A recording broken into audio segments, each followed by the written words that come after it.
তো আমারও কিন্তু হাম হয়েছে শৈশবে। I hard it from a mother. এবং বললাম পুষ্টির অভাব। হাম তো হয় সবার, আপনারও নিশ্চয়ই হয়েছে, ask your mother. Last government এগুলি রেখে যায় নাই। দেশের মানুষের ভাগ্য ভালো, আপনাদের সকলের সহযোগিতার দোয়ায়, বিদেশি ডোনার কান্ট্রিজের সহযোগিতায় আমরা তো এগুলি কালেক্ট করতে সক্ষম হই। সারাদিন ব্লেম করে আপনাদের সামনে যে আগের সরকার করে যায়, লাভ তো কিছু হবে না। হাম হয়, কিন্তু এখন আমার বাচ্চাদের রেসিস্টেন্স পাওয়ার নেই, মানে ওই পুষ্টির অভাব আছে, যে কারণে আমরা কিন্তু ভিটামিন এ দিচ্ছি সাথে।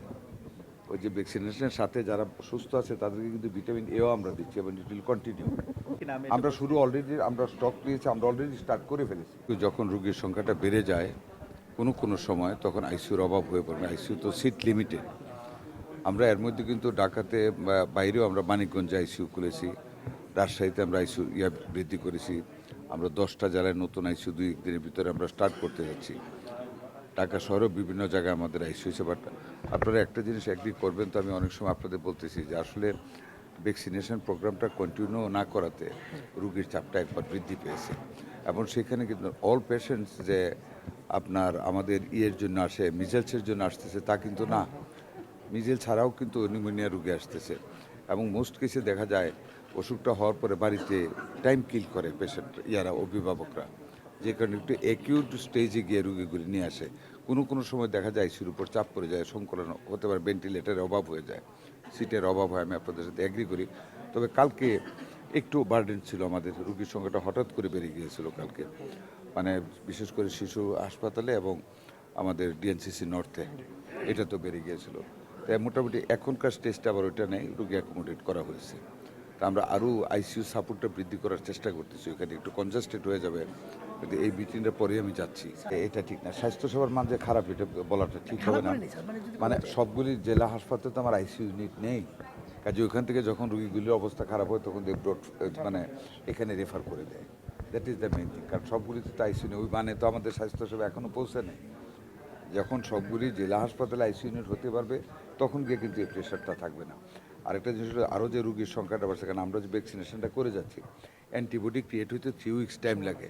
ওই সময়টা তো আমরা এখনও পাই না, আরও 4-5 দিন যাবে এই ধাক্কাটা। আশা করি এরপরে ইট উইল করে ফেলেছি লাস্ট নাইটে।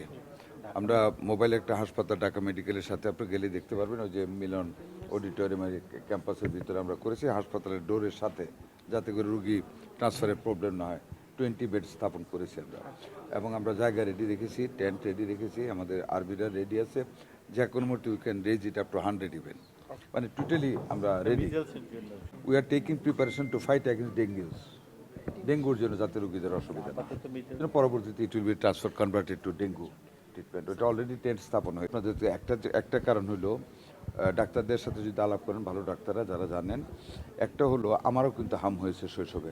I hard it from a mother. এবং গ্রামের মেয়েরা বলে যে হাম একবার হবে, এটা স্মল পক্সের ছোটো ভাই বলে। আমরা কিন্তু মরি নাই, তখনকার ডেথ কিন্তু হামে এত ছিল না। The reason is that breast feeding একেবারে পুয়ার লেভেলে চলে গেছে। আমাদের মায়েরা ব্রেস্ট ফিডিং করান না, কর্মজীবী অনেকে, কিন্তু এরপরেও যে সকালে বিকালে করানো যায়, এটা দিয়ে ফরগেট ইট, করান না। অনেকে বাচ্চারা যেই দুধটা খাবে এটা ফেলে দেয়। এই যে প্রাকৃতিক পুষ্টিগুণে সমৃদ্ধ একটা জিনিস আল্লাহ দিয়েছেন, এটা থেকে আমরা দূরে সরে গেছি, যেই কারণে আপনার বাচ্চাদের গ্রোথের সাথে আপনার পুষ্টি হচ্ছে না, তার সাপোর্ট দিতে পারতেছেন, number 1। Number 2, caesarean operation is another cause to reduce the মানে পুষ্টি লেভেল। না আমরা করেছি, মৃত্যুর কারণ তো নিউমোনিয়া, শ্বাসকষ্ট যেটা হচ্ছে, লাঙে অক্সিজেন নিতে পারে না অনেক কেসে। মানে এমন হয় যে আপনি ভেন্টিলেটার, নিউনেটাল ভেন্টিলেটার সাপোর্ট দিলেও আপনি রুগী বাঁচাইতে পারবেন না, কারণ লাং এমন ড্যামেজ হয়ে অনেক রুগী আছে। আমার দেখা একটা রুগী আছে, যেটা মেডিকেলে কিছুদিন আগে আসছিল, সাপোর্ট দিয়েও তাকে পারা যাচ্ছে না, কারণ লাং একেবারে বসে গিয়েছে, মানে নিউমোনিয়া থেকে। এই ধরনের কেস তো মানে আল্লাহ না বাঁচালে ডাক্তাররা বাঁচাইতে পারবেন না। যদি অ্যান্টিবডি নিয়ে আমরা আশা করি, আমাদের প্রায় আমরা 81% কাভার করেছি টার্গেটেড ভ্যাকসিনেশন, আরও 86%। আর ধরুন আরও 4-5 দিন লাগবে আমাদের 100% কাভারেজ হওয়ার পরে। You have to give me 3 weeks time অ্যান্টিবডিটা ফর্ম হবে। আমরা যখন থেকে স্টার্ট করেছি 20 তারিখ থেকে যেগুলি দিয়ে আসতেছি, হ্যাঁ, যেই ডিস্ট্রিক্টগুলি আমরা 4 তারিখে দিয়েছি, 30 জেলা, ওইখান থেকে কিন্তু এখন হামের রুগী আসতেছে না বললেই চলে।